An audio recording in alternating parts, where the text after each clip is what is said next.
Chair সরানো লাগবে না, তুমি নিজে সরো।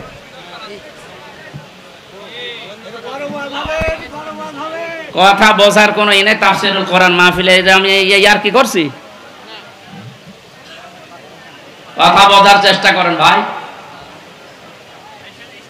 আল্লাহ রাব্বুল আলামিন পাখির ডানাটা এই জন্যই দিয়েছেন মানুষকে বোঝাতে, পৃথিবীর বান্দা বান্দিরা তোমার মা আর বাবা যখন শেষ বয়সে চলে যাবে, তারা যেন তোমার এই পাখির ডানার মতো হাতের যে ছায়া এর নিচে পড়ার পরে যেন একটা আনন্দ অনুভব করে যে আমার হামজা থাকতে অন্তত আমার আর কোনো চিন্তা নেই।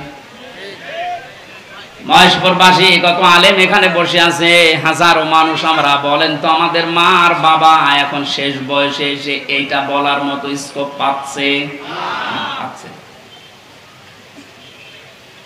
আল্লাহ রাব্বুল আলামিন মায়ের কথা 3 বার দেওয়ার জন্য তারাই বহুবচন দিলেন, আর বাবার কথা 1 বার দিয়েছেন। আমি যেটা পর্যন্ত এটা নিয়ে এসেছিলাম, নেই থেকে শুরু করে পর্যন্ত যিনি নিয়ে আসলেন, কারো সাহায্য যার লাগেনি। মার বাবার এই যে স্ফলিঙ্গ দিয়ে নাপাক পানিটা দিয়ে তাফসীরে পড়েছি, আল্লাহ 8টা জিনিস বানিয়েছিলেন: রক্ত, গোশত, চর্বি আর চামড়া, চুল, রগ, হাড় আর পর্দা। 8টা জিনিস যখন মায়ের রেহেমের ভেতরে এক হয়ে যায়, আল্লাহ পাক তখন ফেরেশতাদেরকে বলে, আমি আল্লাহ আমার রব নামের কারণে 5টা জিনিস একে দান করব। ওয়াজআলা লাকুমুস সামআ ওয়াল আবসারা ওয়াল আফইদা ইলা আখিরিল আয়াত। সূরা নাহলের 78 নম্বর আয়াতের মাঝের অংশে আল্লাহ জানিয়েছেন শ্রবণ শক্তি, দর্শন শক্তি, বাক শক্তি, আকেল শক্তি আর ঘ্রাণ শক্তি, এই 5টা আমি আল্লাহ নিজে তাকে দান করেছি। একটাও যদি কম দিতাম, দুনিয়ায় আসতো ওই লোকটা কিন্তু অপূর্ণাঙ্গ হয়ে। এখানে অনেকাংশ মানুষ আমরা সব পূর্ণাঙ্গ মানুষ, কয়েকজন হয়তো আছে বিকলাঙ্গ, অন্ধ, ন্যাংরা, কিন্তু হাজারো মানুষ আমরা সব পূর্ণাঙ্গ মানুষ। আল্লাহ নিজের পক্ষ থেকে একটাও যদি কম দিত, তো কি অবস্থা হতো সারা জীবন আপনি ভাবেন। আল্লাহ পাক এই জন্যই জানিয়েছেন, হে পৃথিবীর মানুষেরা,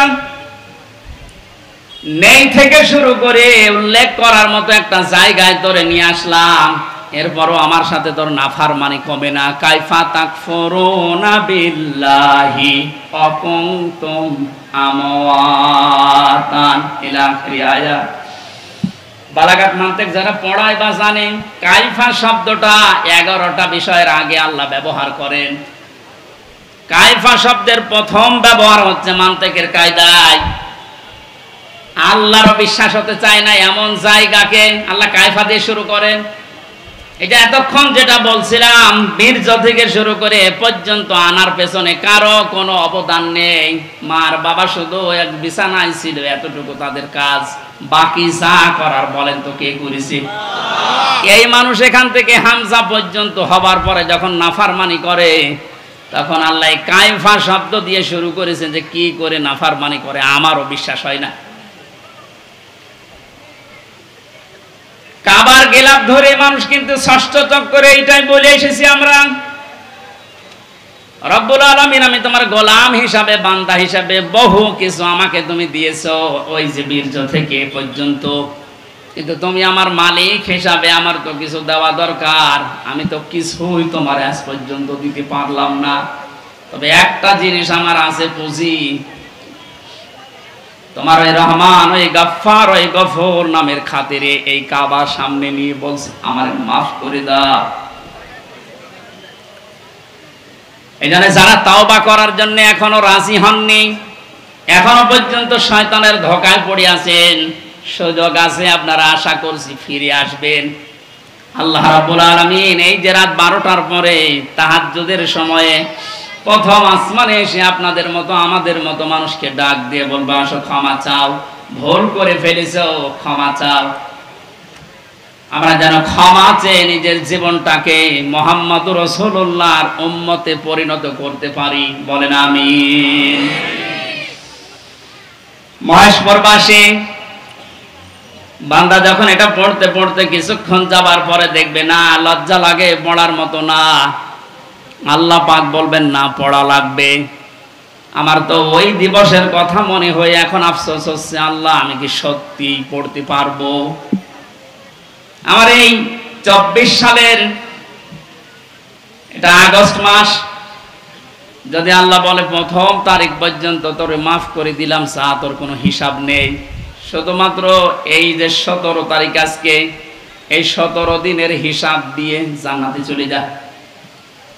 যত মানুষ এখানে আপনারা আছেন বুকে হাত দিয়ে বলেন তো 17 দিনের হিসাব এখনো জোগাড় করা সম্ভব হয়নি।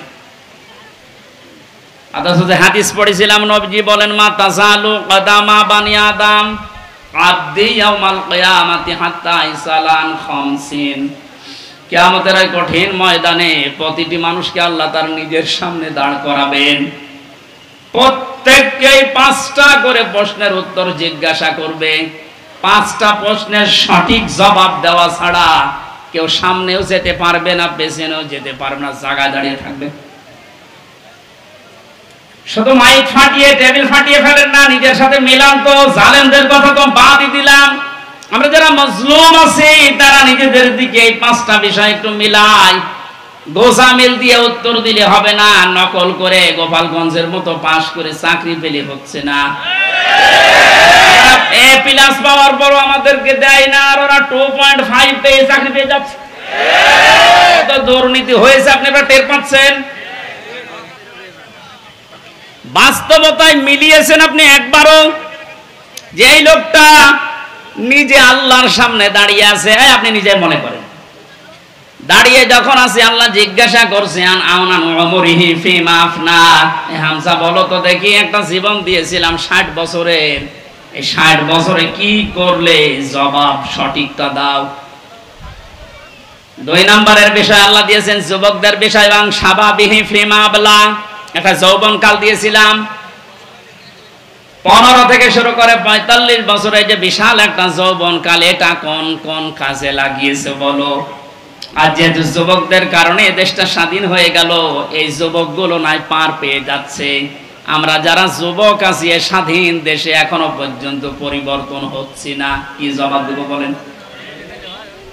আমার কিন্তু 60 বছরের ভেতরে যৌবন কালটা ছিল। আল্লাহ আলাদা করে যৌবন কালের কথা নবীজি বললেন কেন? এই কারণেই জানিয়েছে, কারণ যুবকদের দ্বারাই সব কিছু পরিবর্তন করা সম্ভব, যেটা আমরা দেখতে পেলাম। এই যুবকদেরকে আমি আজকে এই মাহফিলে আহ্বান জানাই, শুধু এইটাই না, যেহেতু পরিবর্তন হওয়া আরম্ভ হয়েছে, সংস্কার হওয়া শুরু হয়ে গেছে, আগামীর বাংলাদেশকে ইসলামের হাতে তুলে দিয়ে আপনারা ক্ষান্ত হবে। যুবকরা যদি ইচ্ছা করে এটা করা সম্ভব কিনা বলেন তো?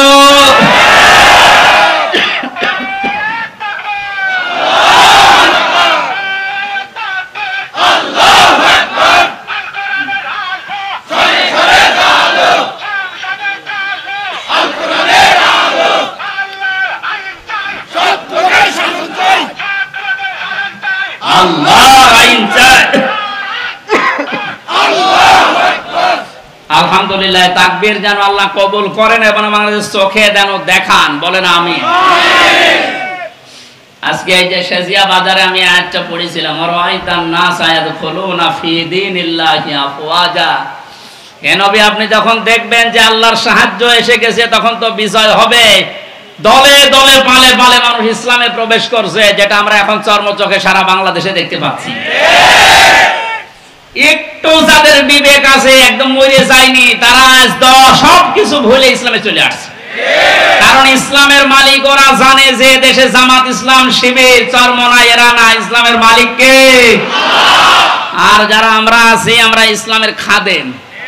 সুতরাং ইসলাম প্রতিষ্ঠা করতে গিয়ে, ইসলাম কায়েম করতে গিয়ে বিকাল 5টার আগে কাউকে আমরা আর ষড়যন্ত্র করতে দেব না ইনশাআল্লাহ।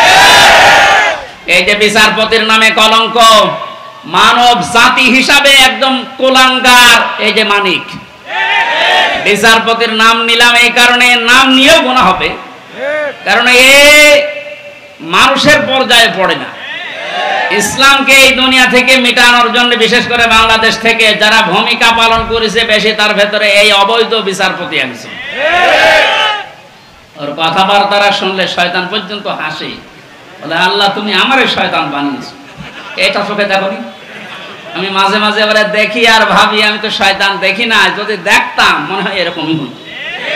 একটা টাটকা নির্ভেজাল শয়তান।